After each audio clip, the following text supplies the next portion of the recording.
nga pala yung tutorial natin. Example lang to guys. Mayroon na kami ulitin ko lang. Pindutin nyo po itong tatlong nasa gilid ng message, yung copy link profile. Balik na tayo.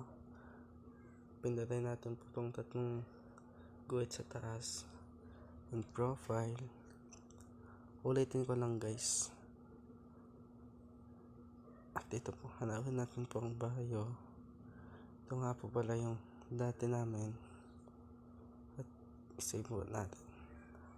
Tanggalin muna natin guys itong nasa taas, yung mga sulat.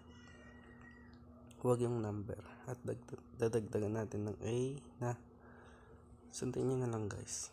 Hirap mag-explain.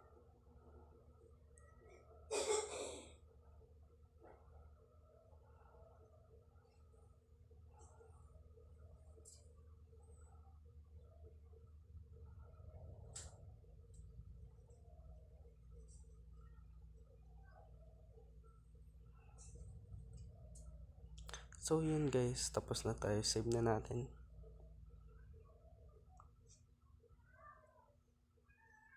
Scroll mo na lang pataas. So yun guys, okay na. Okay na guys.